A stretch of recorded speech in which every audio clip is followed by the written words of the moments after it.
Hello. Howdy, Mark. Mr. Mark Sargent. Hi. How are you? I'm doing all right. And yourself? I cannot complain. Nice. So, this is the first time that I've ever recorded any type of video. Oh, okay. It's easy. Are you recording through a separate piece? Or are you going to do it through Skype? I was going to do it, no, not through Skype, displaying it on Skype, but recording it with Logitech screen capture. Good. Yeah. All right. So anyways, this is all kind of new territory for me here. I'm just going to put it in full screen. Piece of cake. Yeah, it's not too hard. I'll record audio on this side in case something goes wrong. Okay. But, yeah, you don't have to worry about showing me this before whatever you want to do with it. It'll be fine. Well, I kind of also wanted to get your, critiques or suggestions, I'll let you know during.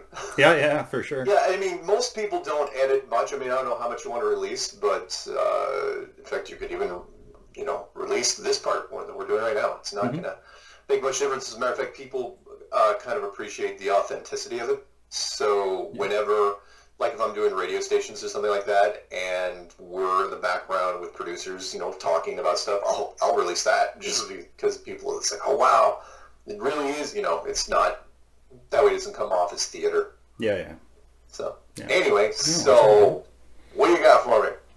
Well, I guess, welcome to the show. I think I maybe mentioned a little bit about what I was going to try to do when we met in Calgary at the Truth conference, I guess, mini conference. Yeah, I don't even remember what it was called exactly.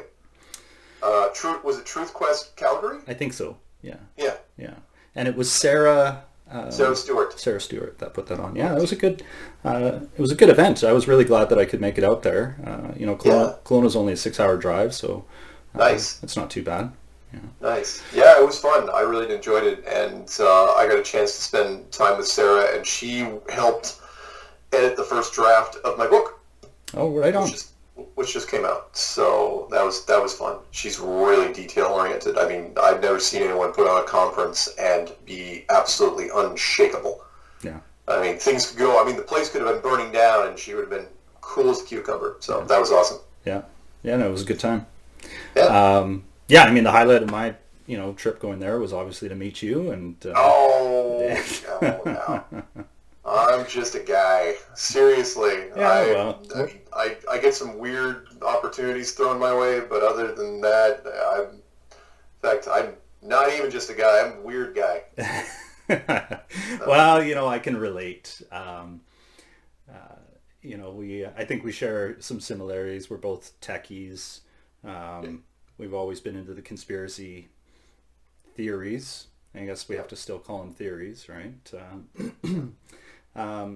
It's been an interesting journey. I don't think I actually really got into sort of my background too much with you. Maybe when I first emailed you years ago to voice my concerns or worries about being a 32nd degree Freemason. Oh, right. You can see my little certificate here on the side. Very nice. But I mean, it's been a really interesting journey, and I became a Freemason before I ever heard about Flat Earth. I obviously had heard about Hollow Earth and all those other ones that kind of led up to it, but I definitely think that the curiosity that encouraged me to join Freemasonry, and then what I learned when I was in Freemasonry just confirmed everything that we're talking about or have been talking about. Right. Maybe not so much the physicality, but definitely the philosophical, reasons. And I've learned so much in the 4 years that I've spent doing this, and one of the biggest things I've learned is everybody knows that there are secrets and conspiracies out there, but there's this imaginary line they draw in the sand, which is like, on one side of it, okay, these are the ones I'm willing to look at. Mm-hmm. And on the other side are the ones that I'm not willing to look at. And that line can change in an instant, and it's this slippery slope.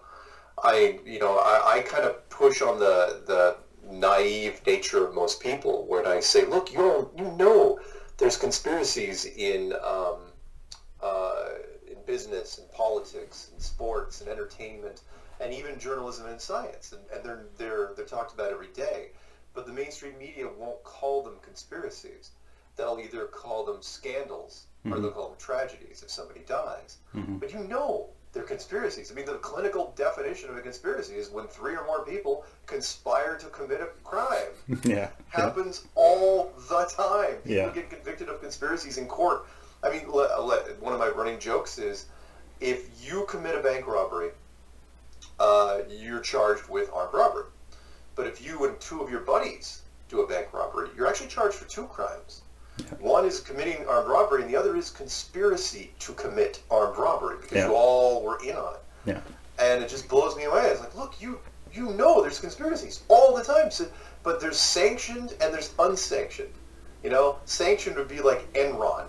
You know, Enron was a big, massive conspiracy that brought, you know, the federal government had to rewrite a huge chunk of their financial laws.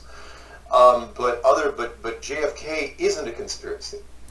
Because it's cut and dry. So well, they tell us it's cut and dry, right? Well, of course. The ultimate.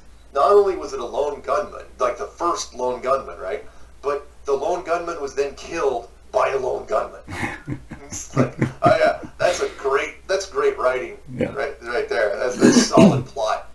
Yeah, but you know, and it's funny because humans, I guess, or for the most part, are able to conceptualize or understand smaller conspiracies. They can see it because, 2 people, 3 people, 5 people got together.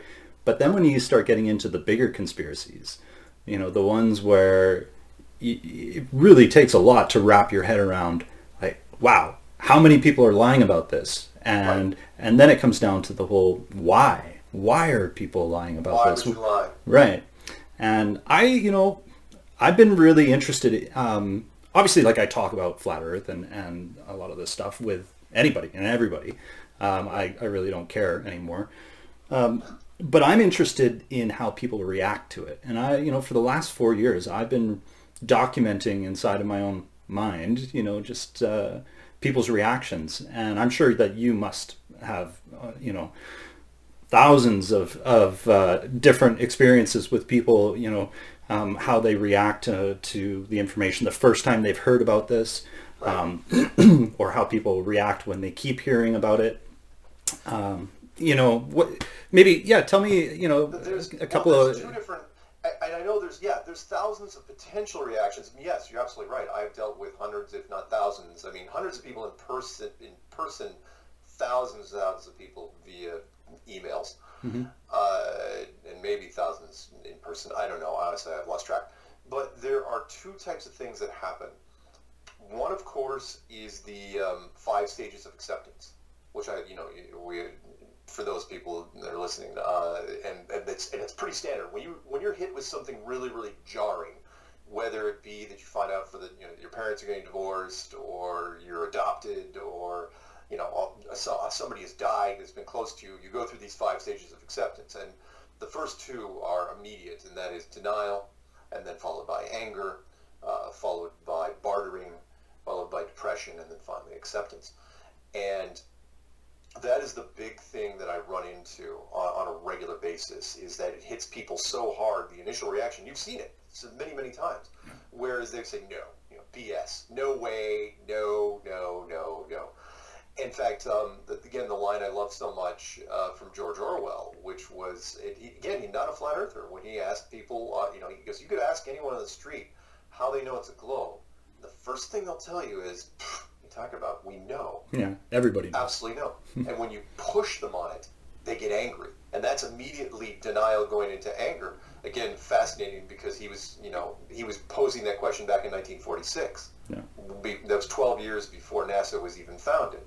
So how did everybody in the world know in 1946 that it was a globe? They didn't know. They were told. Yeah. The other thing I run into, which I find a lot more fascinating, is something I was told about when I was doing the conference down in Auckland, New Zealand, which was something called the 8th man effect.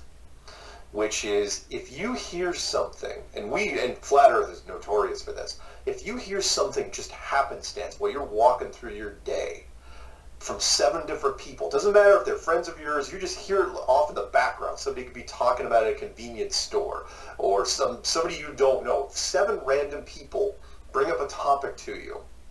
It sort of wears you down. It's kind of like the ultimate soft peer pressure, because by the time, apparently, once you get to that 8th person, then all of a sudden it's like, I've heard about it from so many different people, I might as well look into it. Mm-hmm. But you feel like it's your decision. It's not theirs. It's your decision. And there are grifters and con men that kind of play this line. You know, if you can subtly reinforce. In fact, I think there was a Will Smith movie where he was playing a long con. But that's really what happens with Flat Earth. Flat Earth, we seep into so many different things, and people hear it from different places, and then finally well, you know what? I'm going to look into it. Yeah. Like you, like me, but yeah, the reactions. The most frustrating reactions I run into are the people that get stuck in denial. Will not, and I mean, that's why it's the strongest one. People get into denial, they will not snap out of it. It's mostly men. No. Men will just dig in their heels and get all stubborn, and part of it is related to, and you and I probably talked about a little bit, which was it's kind of based on their education and their education of family members around them.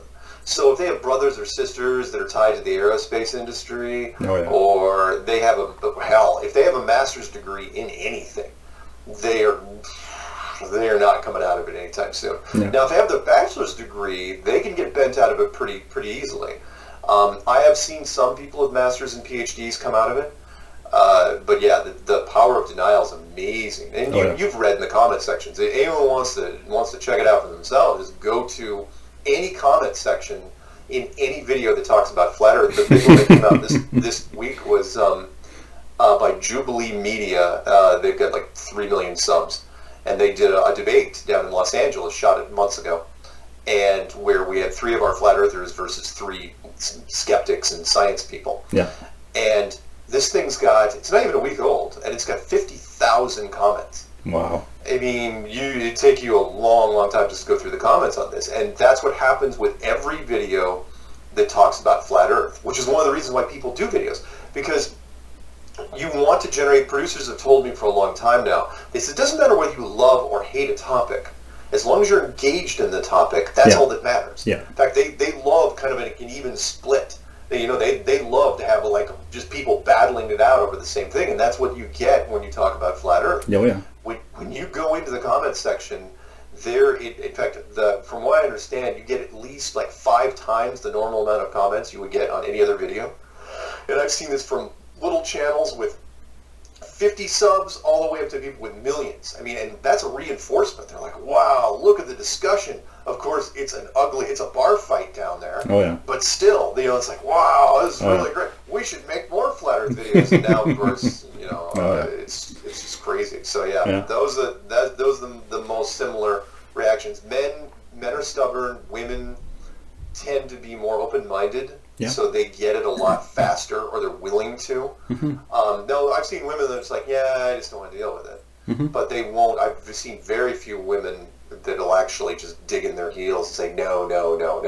It's only the men. I mean, look at all the hardcore, not to go off on a little rant, but look at all the hardcore troll channels that are coming after us. Yeah. They're all men. Yeah. Find me one channel in there that's like, a diehard, woman who's no, they get it eventually. Yeah. Eventually they're like, yeah, you know what?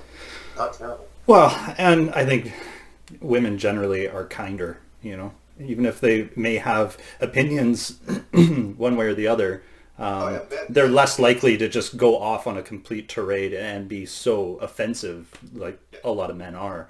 I've got a cousin, he's, right around my age, and for almost my entire life I would have, said that he was my best friend. And he actually kind of was one of the guys that started to open up my mind to some of the stuff that was happening right after 9/11. He may have turned me on to the original Zeitgeist movie, which, at the time it was like, holy cow, this is really going on. And then, of course, the more that I look back on it now, it's like, wow, it's all part of the controlled opposition, right? It's part of the mind melding. But he's the one who actually forwarded that video onto me, and from there I started running with all these different ideas and places to look, and looking for information under rocks and places that people didn't want to go. And my family just lost it. They're like, stop talking about this stuff already. And eventually they just stopped listening, because they're like, well, he's not going to stop talking about it, so we're just not going to pay attention, right? Right. When I finally brought up Flat Earth to my cousin, and this was a couple of years after I'd really got into it, and at least cemented in my mind, my own observations and conclusions and everything. But I was still a little bit apprehensive about coming out publicly to the world. I mean, I work at a scientific university, and there's people at my university who were really not impressed with the fact that I was publicly, a flat earther. Sure. But I have an amazing manager, and he supports me all the way. Even though he doesn't believe in it, he loves to talk about it. So, I lucked out in that regard. But when I told my cousin about this idea, instantly you could just see this wall go up, in his eyes. And at first, the reaction was like, come on, you gotta be kidding me. Like, really? Okay, you're joking, you're pulling my leg. And then the more that you ask, the more questions that you ask, the more things that you actually get people thinking about it.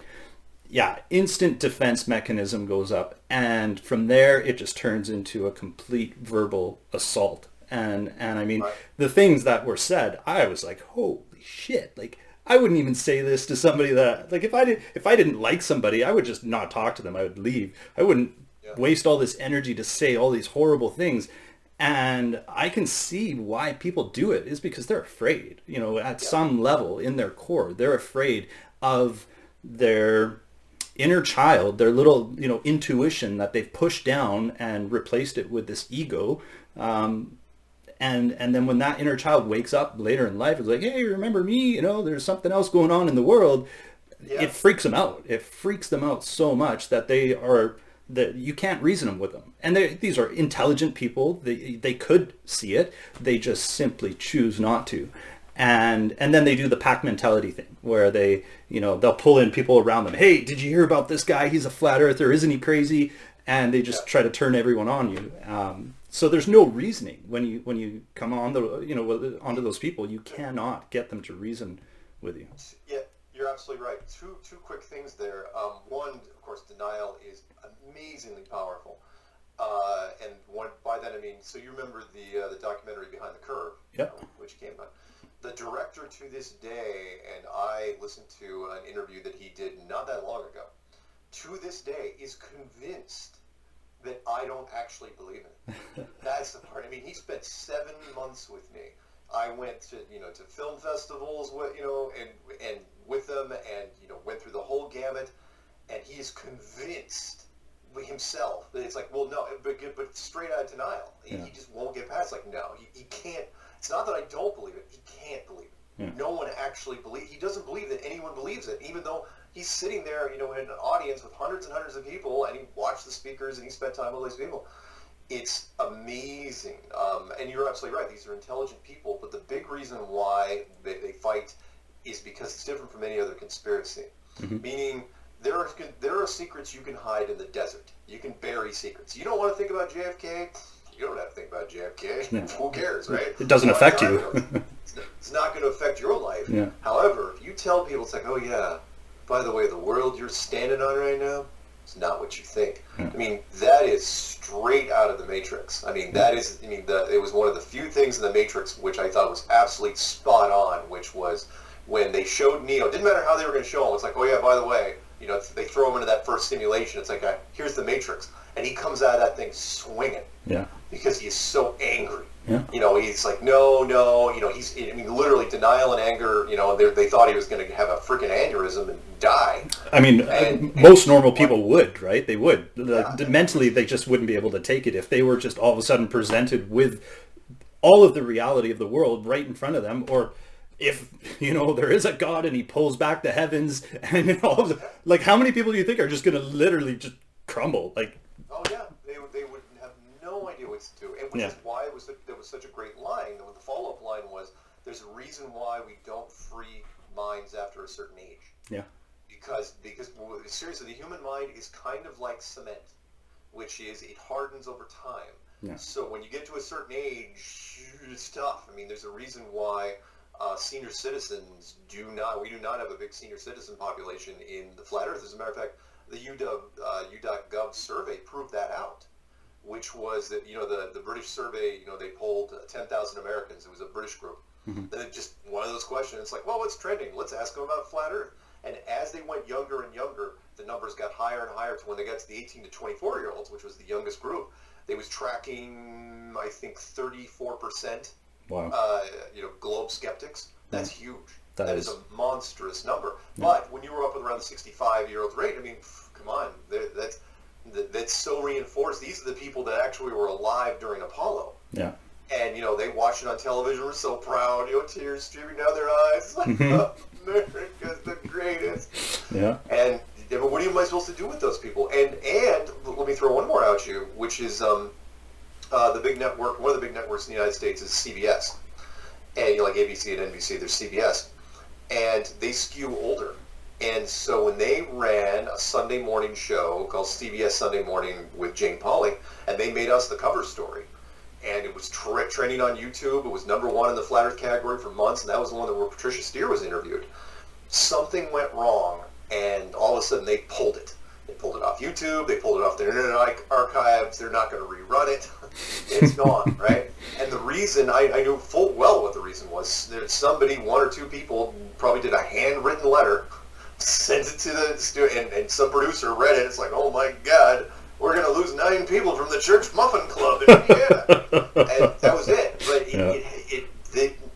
they extrapolate. It's like, well, if this person wrote a letter, then how many more people were upset with it? Yeah. But yeah, the older people just, I mean, you're too far gone at that point. Until mainstream tells you, I joke, it's like from God's lips to Fox News. Mm-hmm. Unless mainstream covers it, they're not going to believe it entirely. And even then, if you have your master's degree, you're probably going to, hit the bottle pretty hard. Yeah. Some people, like you said, are going to crumble. Yeah. They just don't know what to. They won't. What would you do? So. Yeah, I don't know. It is hard to imagine what would happen. Should the truth come out bluntly.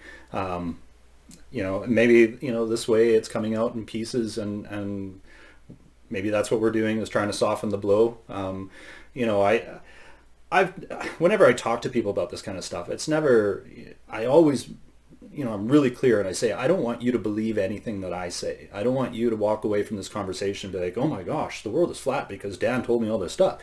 No, I want you to go out and think for yourself. I simply want you to ask questions. If the shape of the earth doesn't interest you, fine, great. Find something that does and question it. And I mean, that's kind of the whole basis of why I wanted to create this show, TEQ Talks, the Everything Question talk show.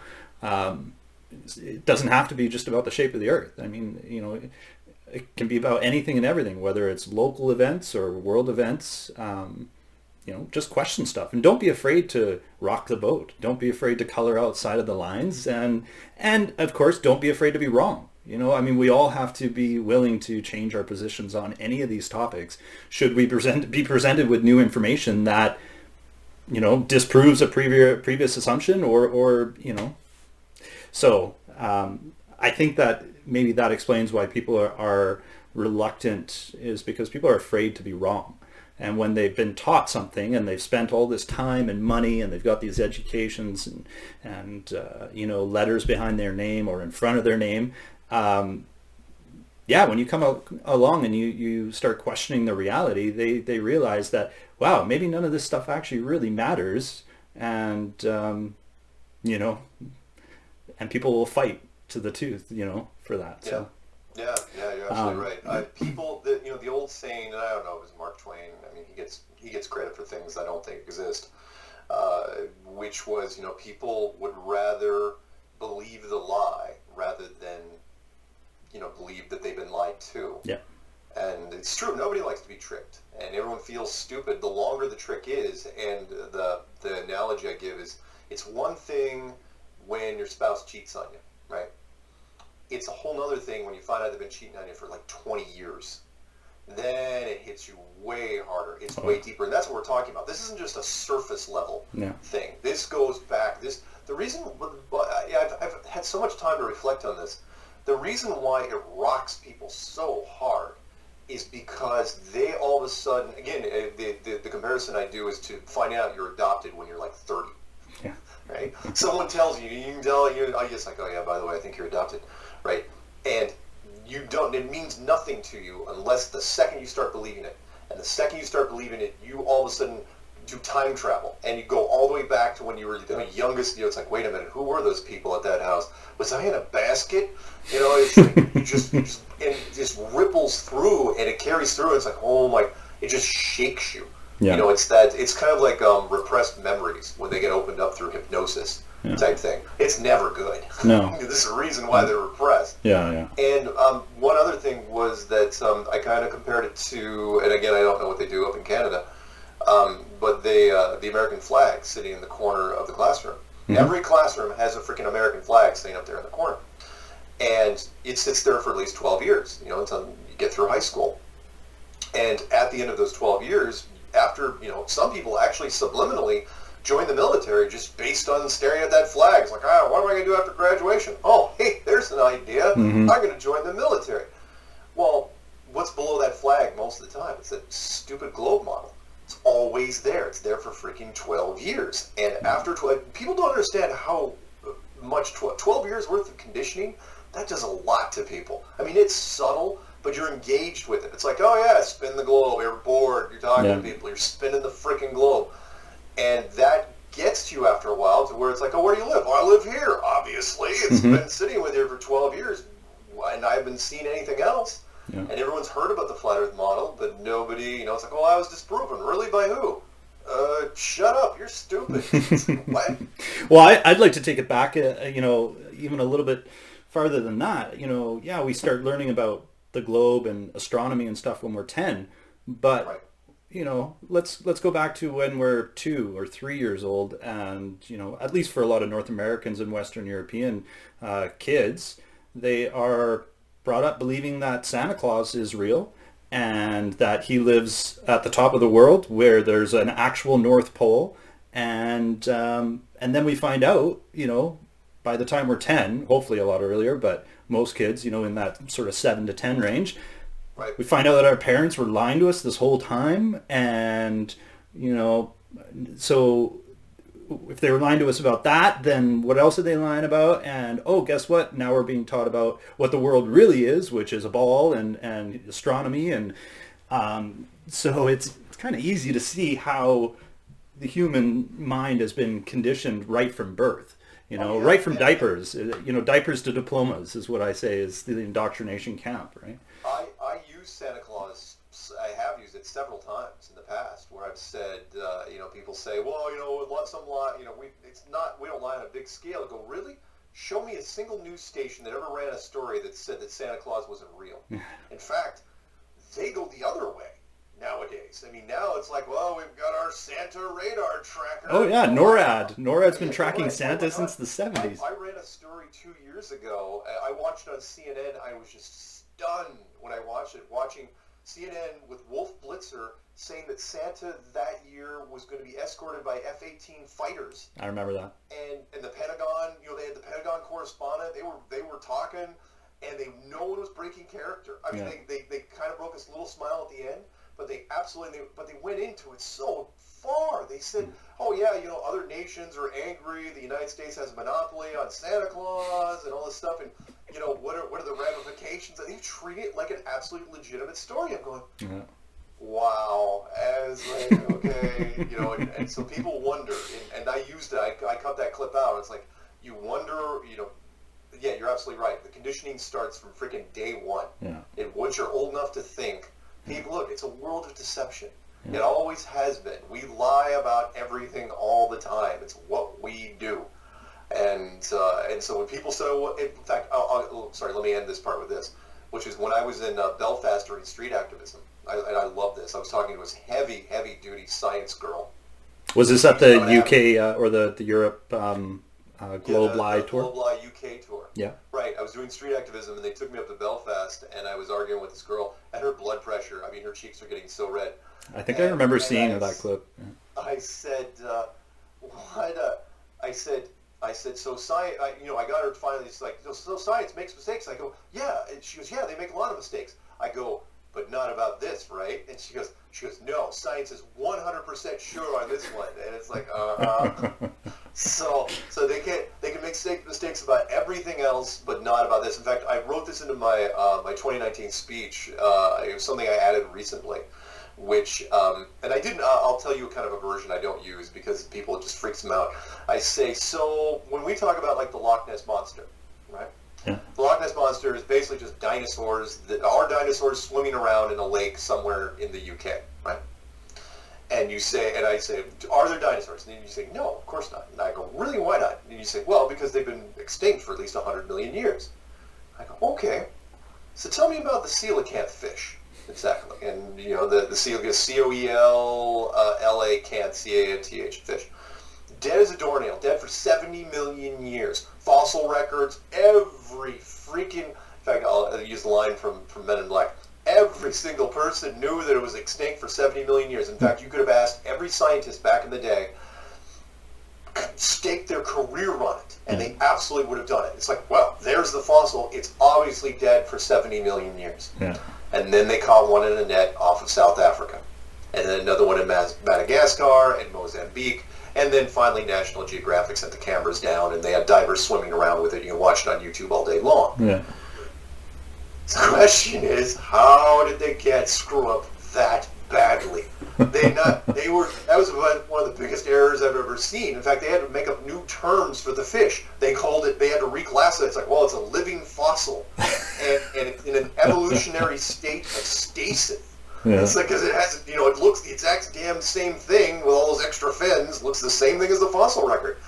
How did they screw up? It's because they saw the fossil record and they stopped looking. Yeah. And so then I circle back around and I say, so, are there dinosaurs swimming around in Loch Ness? And you say, no, why? It's like, because they've been dead for 100 million years. It's like, no. That fish, if it was, here's the catch. If that fish had been any more elusive, we'd still be joking about it today. Yeah. There'd still be fishermen like, yeah, I caught one of those fish back. And scientists would be going, you did not, you were drunk. There's no way you caught that fish. That fish has been dead for 70 million years. I know I'm kind of beating a dead horse here, but you understand what I'm saying. Oh, yeah. So when people say, do you believe in Loch Ness Monster? I go, I don't discount it.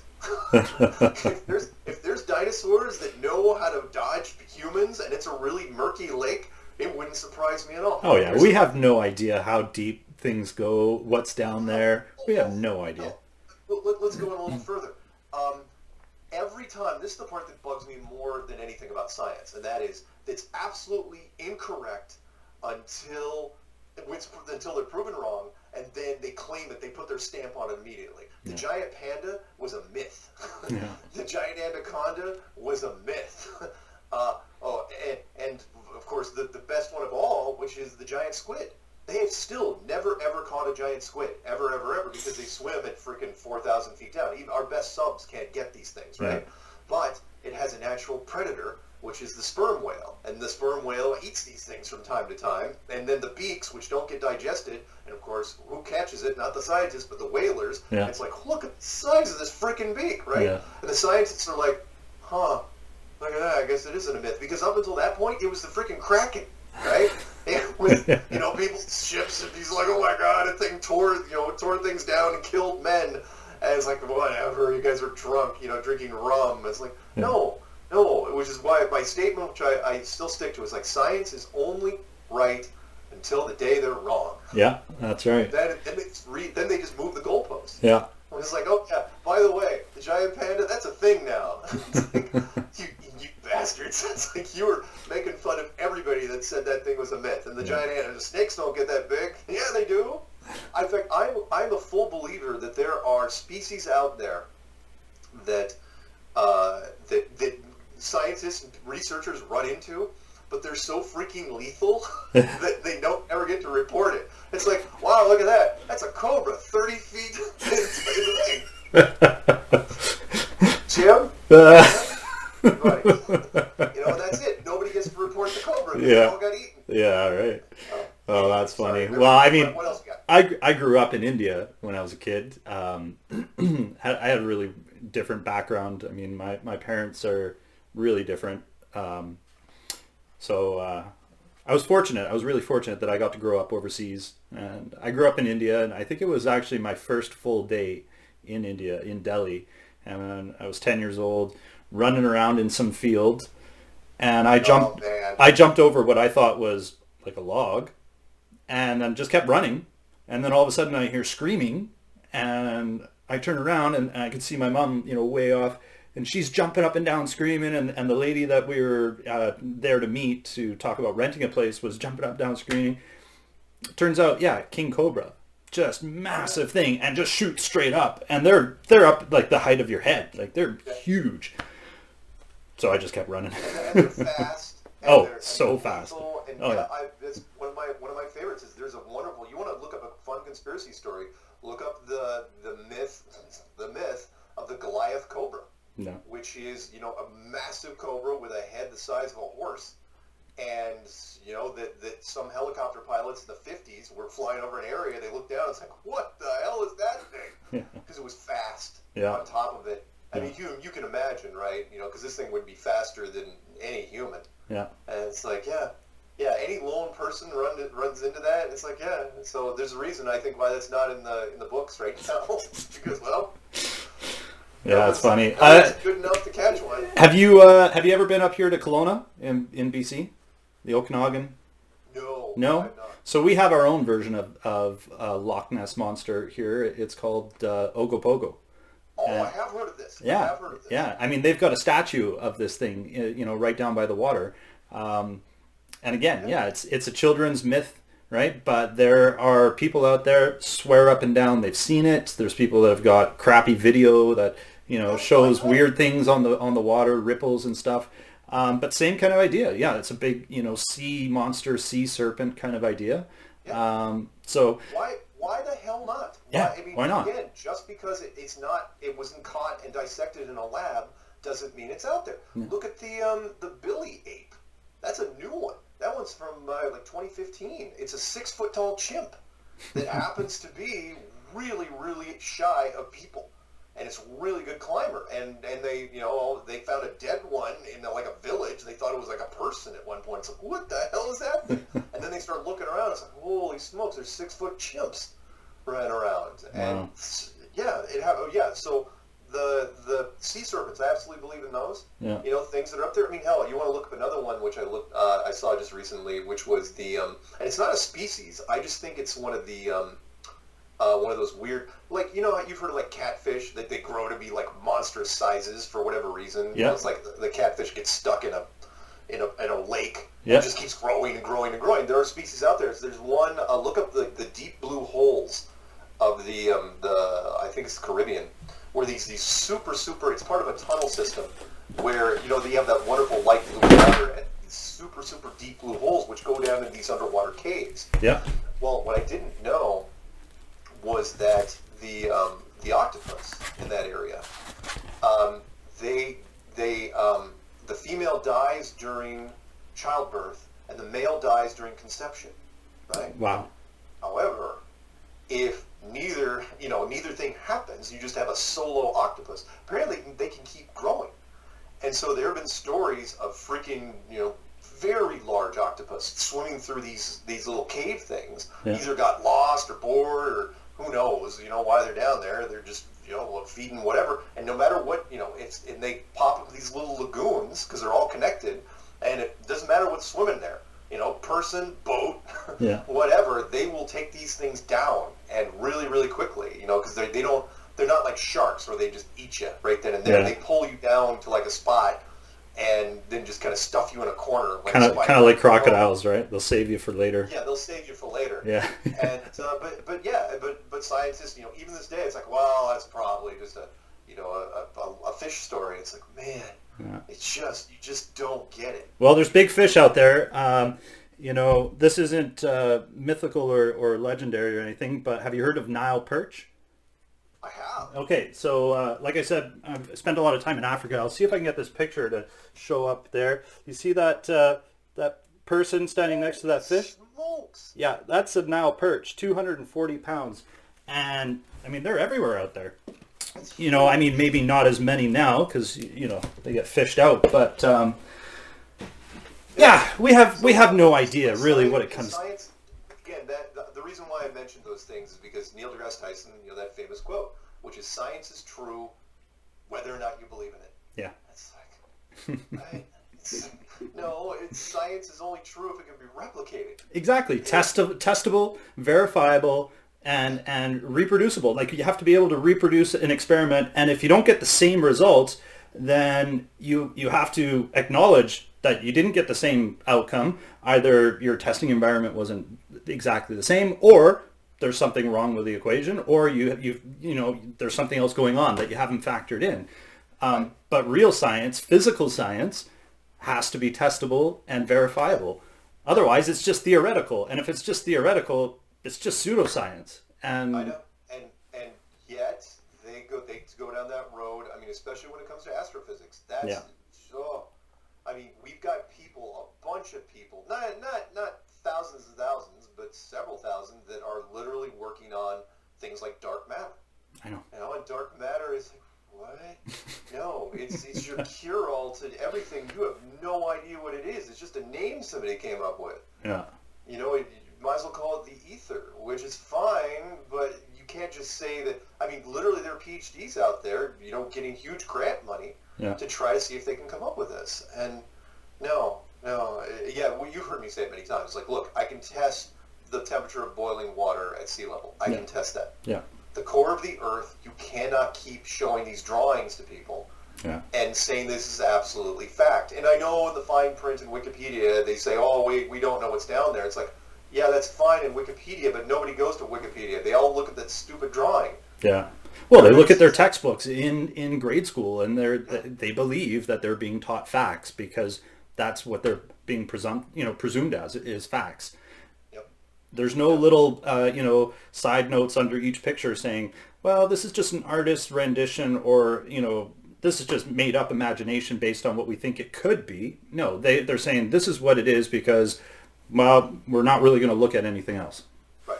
Yeah. Science has that nasty habit of never putting a giant question mark anywhere in their books. No. I mean, the Earth, seriously, the Earth should be the shell and should be just a giant question mark on the inside of it. But that would make science look less credible, less solid.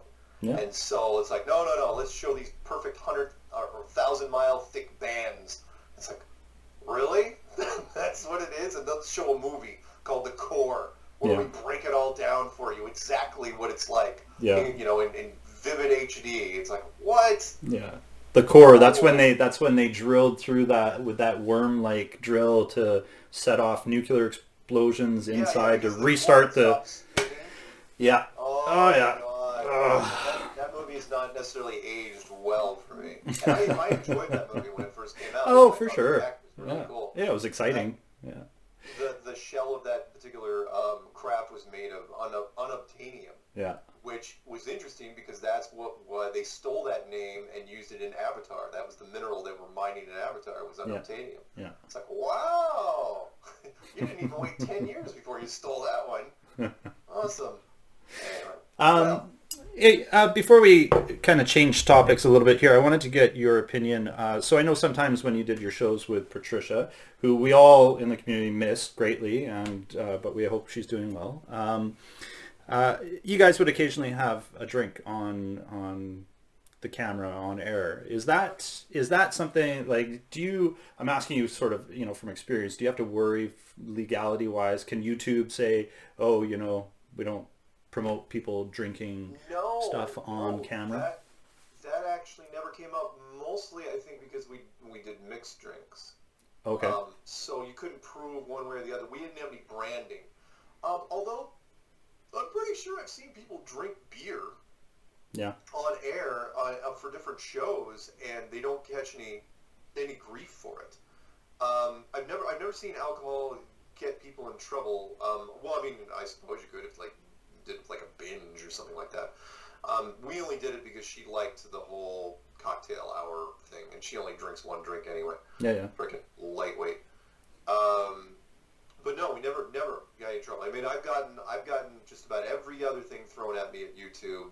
Soft copyright strikes, hard strikes, with the exception of I've never gotten a community guideline strike, which is hate speech mostly. Yeah. So yeah, if you pick on a particular demographic, they don't mess around with that. But copyright strikes or just copyright notices, that can get you in a little bit of trouble. But so far, I'm pretty good.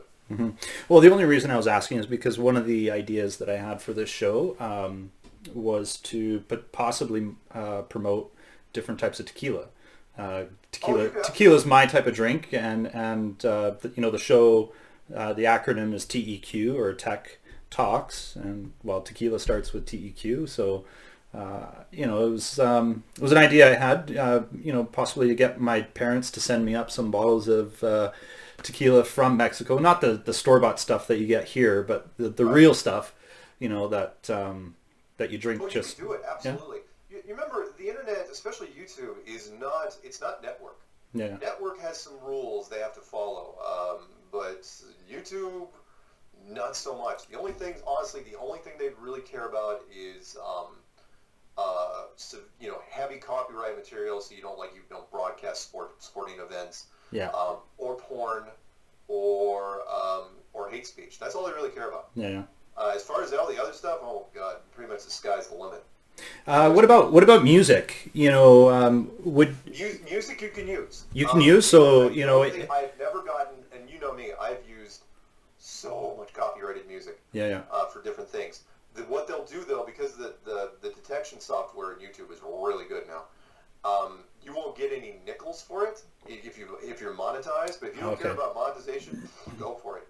Yeah, I'm not really into this for making money. This, it's always been part of my passion, just to talk to people or get people talking about topics and stuff. I mean, if I ended up creating a channel that got lots of subscribers and I started making money from it, I would just put that money back into the show, or for things on the show, like doing observations and whatnot. But if you like music, seriously, you use whatever you want. The worst case scenario when you're using music, literally the worst case is they block it. They say, sorry, the music has been blocked. Like it happened to me when I was using Joe Jackson's "Steppin' Out" from his 1980 album. Oh, yeah. And at the end of 2017, he decided he was going to go on tour again.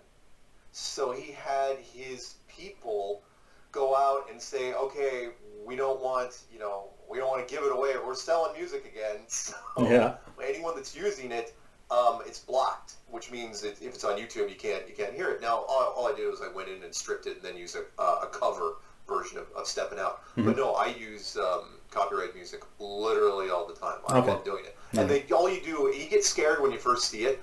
You say, it's literally a message that says, this is not a copyright strike. This is just a notification that you're using copyrighted material. This does not affect your account status.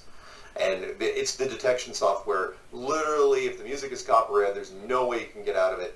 It just says, sorry, the nickels, and it's all been about the monetization. Yeah. Whatever YouTube nickels you're making, it's going to the song guy and not you. Okay. And that's it. All right. So, well, I mean, I would probably be picking, Flat Earth music, musicians anyways, right? Oh, yeah. The only one that's copyrighted there is Flat Earth Man. Flat Earth Man. Yeah. Well, I'm sure B.O.B. is copyrighted at some level, but well, that's funny because I've used B.O.B. songs in several videos from that album. I've never got a copyright thing. Good to know. Which was weird. I was a little surprised. Well, his song, I don't know if it's called fucking Science or whatever, his science song, F in Science. I mean, there's just so many great little sound bites in there. I mean, it's chock full of them. That is my second favorite song. So we came from monkeys. Well, where's all the fossils of the monkey bones? Just common sense questions. That. I was so hoping that he would, because he came out in early 2016, mm-hmm. and he I mean, yeah, it was great that he made the album, but he just wasn't very good at interviews. And so when people were asking him about it, it's like, wow, he just did not. It was stuns me every time. It's like, so on stage you're great, but in front of thousands of people, but one on one with you don't even have a camera half the time. Yeah. And he just wasn't very good. But I'm glad his music's out there. So. Yeah, and I mean, he never stopped making music. Like if you go and you look at his his channels on Google Music or whatever, YouTube, even a lot of his recent stuff has, little rabbit or Easter eggs, hidden in there where he's alluding to this stuff. So he never really stopped. But obviously the mainstream media is not giving him a lot of radio time. Funny, fame is fleeting. He was nominated for a Grammy. Yeah. Now it's tough to get back in. It's like, what have you done for me lately? So.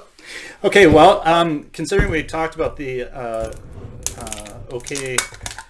for us to have a drink, I'm going to mix a drink here. This is a bottle I just cracked for this show. This is Herradura tequila from Mexico. Nice. And I usually just take a couple of ice cubes and a little sip. And cheers to you, Mark. Cheers. Thanks for joining me today, and everyone else that hopefully is watching. Happy to do it. Mm-hmm. So you just recently released your second book. Yep. I don't know if you can see it's poking out a little bit here on my bookshelf. Yeah. Did you get a chance to read it? I did. Yeah.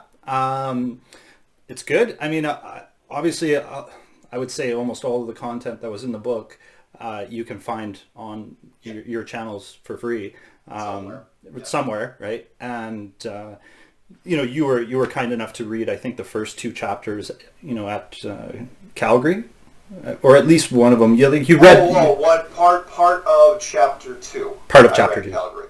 Yeah. And in fact, I hadn't even really started the book. I ripped through it pretty fast because most of it was based on either speeches or inside knowledge or experiments, stuff I'd already done. I mean, the book was already basically written before I even started. In fact, Robbie Davidson at the Calgary conference was bugging me. Again, he's going, "You gotta finish the book, man." He goes, "I'd love to put it out, but by the time we get to the conference," it's like, okay, fine. So I put in the speech, which you heard. But I enjoyed writing it because it has something. I want to kind of encapsulate something for both groups. One for the flat Earth community, so if you want to know the real story about what happened, for different things, I'll give it to you. And the other was for the globalists out there, which probably want to know, it's like, oh, how the hell has it gotten this far? It's like, well, this is it. This is how we got here. And, it's not necessarily a who's who, but it's pretty close. Yeah. But thank you for buying it. Yeah, no. Like I said, I wanted to obviously contribute, and I wanted to read it as opposed to sitting in front of a screen and watching, because I watch a lot of videos in the background, but I really wanted to have that book in my hand and be able to go back and reread things and make a couple notes and stuff. So no, I enjoyed it. There was one part, I think it was in chapter 6. Where you were talking, these were sort of like your life experiences with people and people that you'd met and stuff. And I'm not going to give away any tidbits of what's in the book, but I felt that just based on maybe the way you were writing, that you really had a lot of passion about one particular story. Here, I could probably... Which one? Okay, I'll see if I can dig it up. I did make some notes. Is it about a particular person? I think it was about a particular person, and... the person I laid into the most was Elon Musk. Yeah, you did lay into him. It's not hard to lay into him, though. I would say it was at the end... Well, clearly I'm a little bit unorganized with my notes here. But chapter 6, you were definitely, you're definitely covering a lot of topics. And then Orphan Red, I think. Yes. Yeah, what when do you got know into about Orphan Red? Well, it was just interesting. I felt like you had a lot to say, maybe even a lot more than what you left in the book there. I did, but Sarah Stewart actually told me it probably wouldn't be good to leave in because kissing and telling. No, I liked Orphan Red. Yeah. I mean, she's very intelligent, a lot more than she lets on. That whole outfit with the princess dress and the voice and everything. That's kind of an act. I've seen her in all black, just talking like we're talking. Yeah. And it's kind of like Marilyn Monroe. Marilyn Monroe was an act, and Orphan Red was an act. And she was one of the early people. We talked a lot. We got along really well. But it just wasn't meant to be, unfortunately. There was the falling out. I hate to say this, but she got submarined by another Canadian. Out of all things, I know there was a girl from. Talk about small world, from Victoria, who I wrote about in there, and I'd never been to Victoria. I think I may have gone when I was a child. I didn't even know it. Most Americans don't even know there's anything west of Vancouver. It's like Canada stops at Vancouver. I was like, no, there's a big section over there. There's a big section of Canada that comes down beneath the 49th parallel, or is it the 49th or the 45th? Like, you're essentially in American territory. When you're in Victoria. Yeah. I can see it. I mean, I can go 2 miles up the road here, and you can see Victoria from here. Yeah. And this girl just kind of came in and submarined.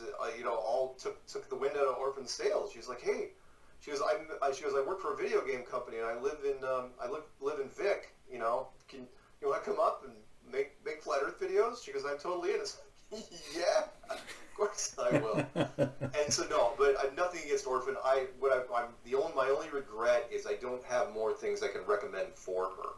So like I get phone calls and people say, oh hey, we'd like to do some flat Earth thing in such and such a city. Do you have people out here you can recommend with contact info? And I point. It's like here. And I just don't get enough in the Vancouver or anything in British Columbia. Just don't get enough. And so it's like because I would love to recommend her for stuff. Because I used to joke with Patricia. I was going, look, she would be the ultimate female villain because she's so polarizing. You either love her or you hate her. And I go, she'd be awesome if there was any sort of Canadian television thing. In fact, I still to this day, if something comes down the pipe and it's Canadian, where they say, hey, we'd like to do a Canadian equivalent of such and such, I go, yeah, there's a girl in Vancouver right now. You gotta call. So maybe I'll hit you up for her contact info. I'm always looking for people to jump into a conversation here. Happy to. I haven't talked to her in a long time because unfortunately, and I think I said this in the book, Orphan and Patricia hated each other. Still do. They just loathe each other because for obvious reasons. It's the quintessential queen versus the high priestess. Yeah. They hate each other. One supposedly is too stuck up. The other is a slut. Right? And I'll let you figure out who's who. But that's what they think. And they literally, it's like, oh yeah, you can't talk to both of us. You've got to... What? Are you kidding me? It's like, what are we, junior high? Yeah. And that was seriously, the ultimatum was thrown down. I was like, oh my.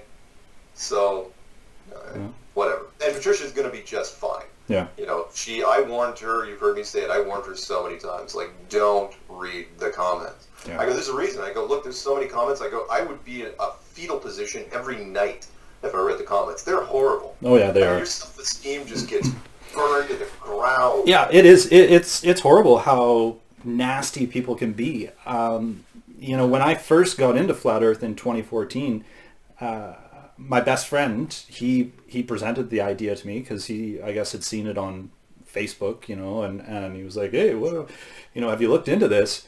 And I mean, my reaction was like a lot of other males, laughed in his face. I was like, what? You got to be kidding me, right? But, I also credit my mom with giving me a lot of intuition and open-mindedness. And so, I credit my dad for giving me a lot of intelligence too. So when you combine the two, and I'm curious by nature, my nickname as a little kid was How Come? I just wanted to know how come. So when he presented it to me and I realized he wasn't joking, I said, I'm going to prove you wrong. And it took me the better part of 10 months. I mean, it wasn't like I was spending every waking minute on it, but I was pretty much borderline obsessed with this topic. And I spent 10 months just researching as much as I could. I was doing my own observations. I did my own observations for curvature and for testing the moonlight temperature. And at that point, I was like, well, okay, so there are people doing these observations. I'm getting the similar or, the same type of results that they are. And what they're saying is that we simply cannot prove a globe. I can't prove it based on this information. I guess I have to switch teams. Right. So that's when I switched teams. And I mean, I published stuff on Facebook. I was still on Facebook at the time. And I tell you, the responses that I would get were just disgusting. Like people threatening to call child services and have them take my kid away, and telling me to kill myself and why would you have kids, and like horrible things that you wouldn't even want to say to somebody that you didn't like. You just, like I said earlier, you just don't talk to people you don't like. You don't go out of your way to make them feel horrible, unless of course there's something really wrong inside of yourself, and that's your way of lashing out. Well, it is the knee-jerk response combined with the worst part of the internet, which is being anonymous. And I know the anonymous nature of the internet has allowed people to do some great things, Mm-hmm. and I've seen it since the beginning. I'm older, so I got to see it literally, and it's been there since day one. Yeah. The first freaking internet forums that came out, literally you could almost see the lights turning on simultaneously all over the place, where it's like young men, it's always young men, they looked, it's like, wait a minute, I can say anything I want to these people, and there's no repercussions at all. Yeah. And it's like, oh, I've got a few things. It's like, and they just wind up, which is why, not that I should use Jay and Silent Bob movies as references, but that one scene at the end where they took their movie money and they just traveled around the country and beat up people that posted things in forums. Yeah. That's all they did. It's like, are you such and such? Did you say such and such? And they just beat the crap out of them. Yeah. And because that's what everybody wants to do, and it just is cyclical. It just never ends. The feeding off each other. I mean, seriously, find me a video on YouTube which gets 100 likes and no dislikes. Find me one of those first of all, and then find me any video that has more than 20 comments before it turns ugly. Yeah. It's like, hey, great video. Again, doesn't matter. It could literally be kittens playing in an orphanage, right? And you're going to have some guy within an hour come in there and it's like, this is effing gay, thumbs down, unsubbed, and I hate everything, right? Yeah. And fill in my demographic here, that it's Yeah. like, and it's like, why? And, it's just because there's a lot of people just have, it is the one part of the internet which just drives me insane. The only, of course, option, there's no such thing as an internet registration system. And, of course, a lot of people would say that's way too out there. It's like, really? Because when we leave people to their own devices, this is what happens. Well, a perfect example of that is the AI softwares that Microsoft and Google and, that these companies have tried to, well, I know it was Microsoft for sure, where they had to shut it down after like the second or even third time that they turned it on, because within hours that AI software had learned to become neo-Nazi supporters of like the worst things ever, right? And it's just because that's what people are like, hey, this is how it learns, let's feed it at the worst possible information that it could get. And so then Microsoft's like, well, it was a great idea, but unfortunately people are juvenile and we can't this is just not going to work. One of my favorite movie quotes is the joke, Heath Ledger's Joker, when he was trying to reason with Batman in the interrogation room. And he's trying to say, look, you're fighting for the wrong side. He goes, these people, when the chips are down, they'll eat each other. Yeah. He goes, the system, we're only as good as the system allows us to be. Which means, the people don't know. It's like, because I used to listen when I was in Boulder to like police scanners. And you don't understand, it's like even if 1% of the population, 1% decided simultaneously they were going to commit crimes, that's it. The whole thing just collapses. But the only reason they don't, well, the point there is there's a lot of people that would, but they don't because because like playing the lottery. There's a lot of people who would love to commit crimes, but they're sure they're going to get caught, and that keeps them from committing crimes. Right. It's like, ugh, drives me nuts. Anyway, I only have time for like a couple more questions, and then I gotta run. Is that okay? Sure. Okay. Well, we were talking about your book, and I wanted to mention to you that I gave your first book to my mom. Oh. Because I've been having these conversations with my mom for years, right? I mean, she's my go-to. If I have something to talk about, I talk about it with my mom. Oh, nice. And I know that you had your mom in the documentary. Yep. I don't know. Is your mom flat earther, not indifferent? She is, but she's still open to, she's kind of leery the same way I was, where, you want to, like a lot of flat earthers, you get into it and it's like, you have these little nagging moments of doubt. It's like, wait a minute, what if it gets proved wrong? What happens? Like Rob Skiba. Rob Skiba was 98% for over a year. Yeah. He's like, oh, I'm 98% flat. It's like, no, you're just holding out just in case. Just in case. Overlooked. Yeah. But no, she is. My sister hates it. It's split right down the middle. I have cousins that love it, and I have cousins that hate it. It's the most polarizing thing ever. So it is. I'm glad though that she's on my side. Well, yeah, I can't say for sure that my mom is on my side, but I know that she definitely sees things. She's one of those people that really has a hard time seeing the bad in the world. Sure. She's just that happy-go-lucky person, right? We can literally walk down a back alley with a couple of thieves walking in behind us, and she has no idea that we're about to get robbed. And I mean, this happened in Africa, and I knew we were about to get robbed. Like, no. And next thing, we're getting robbed. So I mean, she's that type of person, doesn't see the bad, and I love her for it because it just means that she is, she's pure. I mean, she's a good person. But she's brought up things to me because she thinks about it, and so they live on Vancouver Island, kind of mid-island up by Courtenay.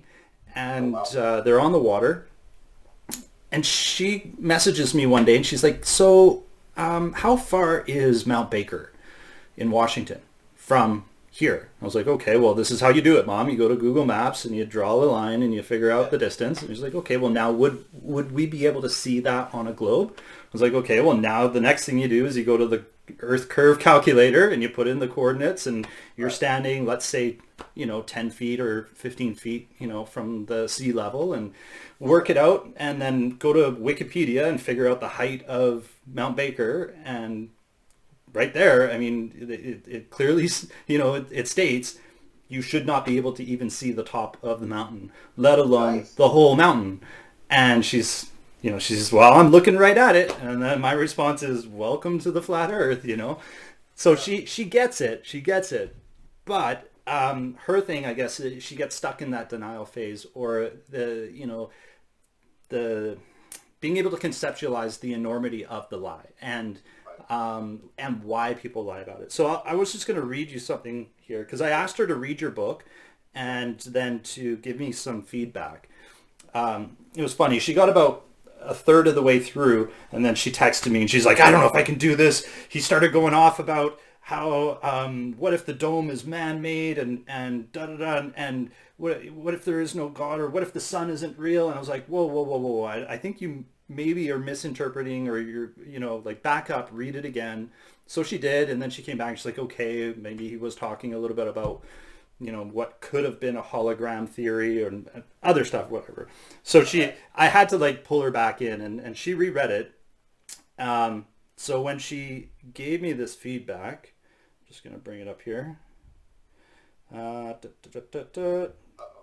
you got time? Are we on? You're still on here. I am. Go ahead. We're good? Yeah, you went black for a second then. Oh, weird. Anyway, go ahead. Okay. So this is my mom's response. She says, so I persevered through the book. I can't say I have any exciting and challenging questions because they were answered by Mark at the back of the book. So she had to get to the end to sort of get the answer she was looking for. What she did say is, my research tells me anyone can visit Antarctica and travel anywhere on the continent if you are organized well enough. I don't know. I don't know if that's true. Based on my research, I wouldn't say that that's necessarily true. I don't think so. Yeah. Anyways, my mom is a hippie gypsy that was born and raised in Africa. So she's the type of woman that wants to be barefoot in the bushes with nature, and Sure. she doesn't really care about these kind of things because they don't really affect her that much. But she did make some really good points. Why would the countries involved in the treaty want to keep the flat earth theory a secret? There has to be a beneficial reason for them.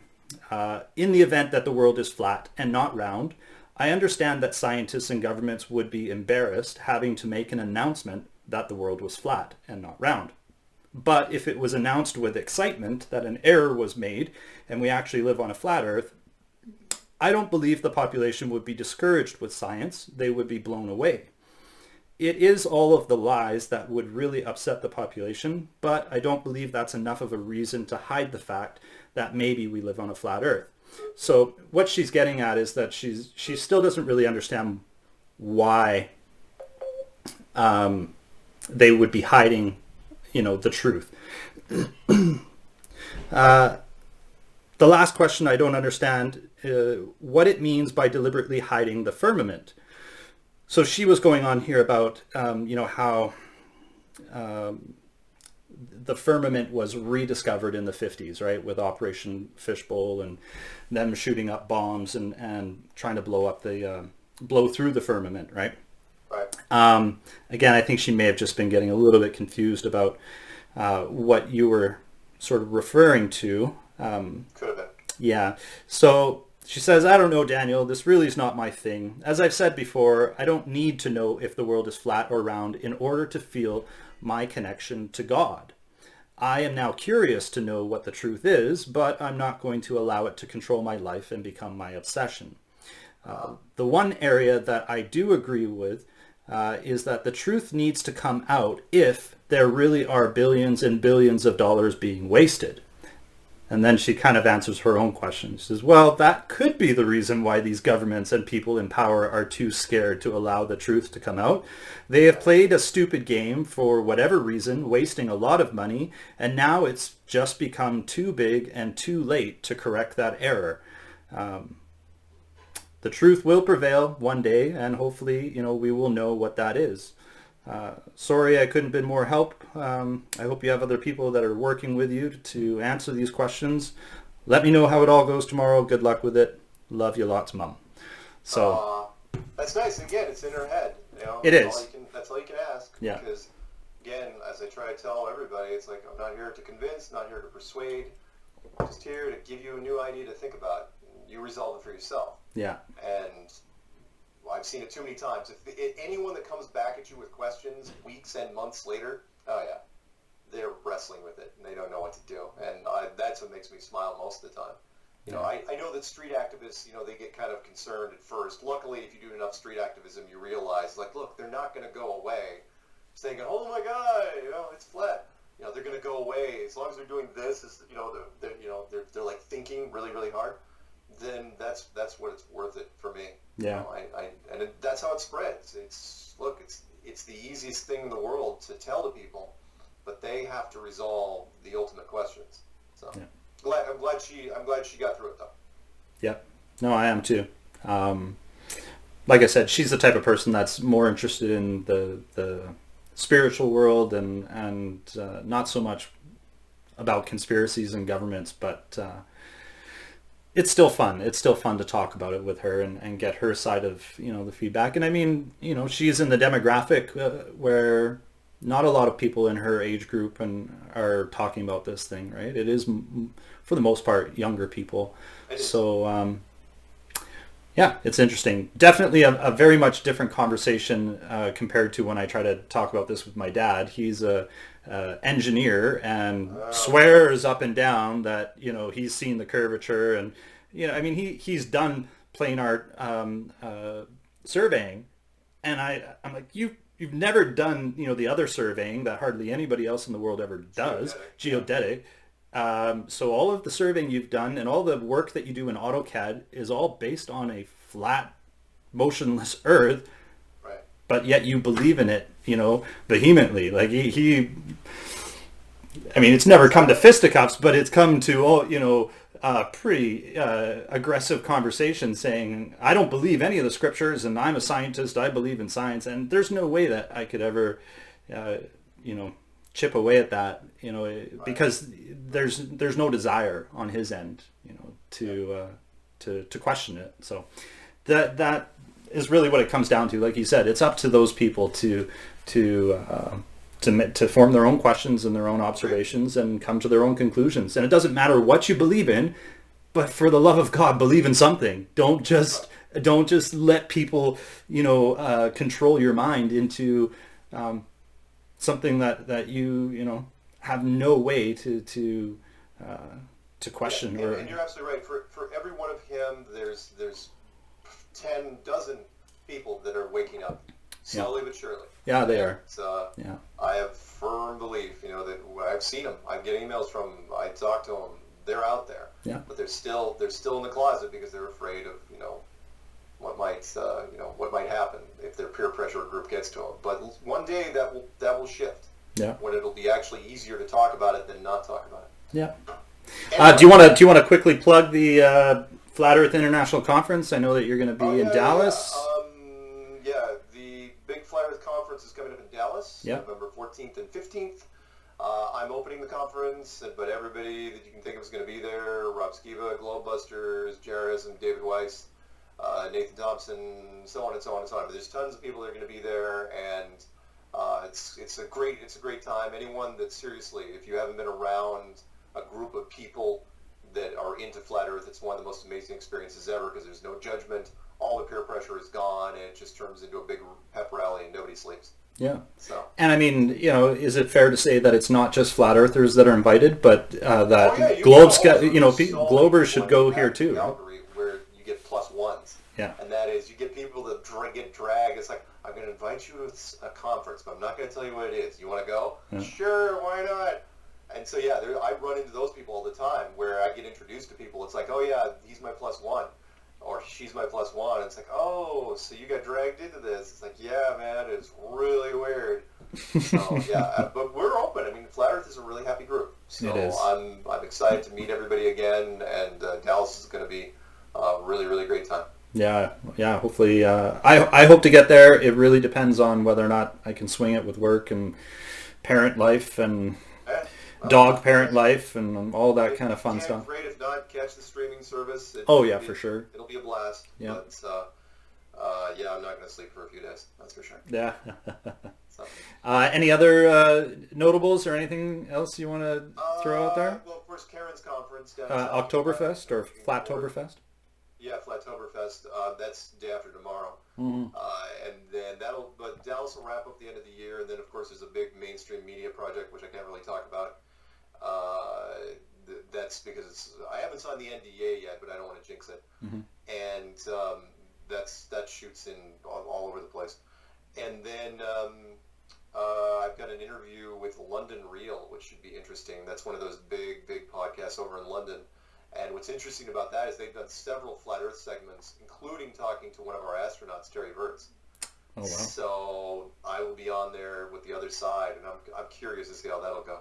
But I'm not debating; they're just talking to me, and so that's exciting. So, yeah, it's going to be a fun 2020. Can't wait to see what happens. 2020, your perfect vision, right? Yeah, perfect vision. Yeah.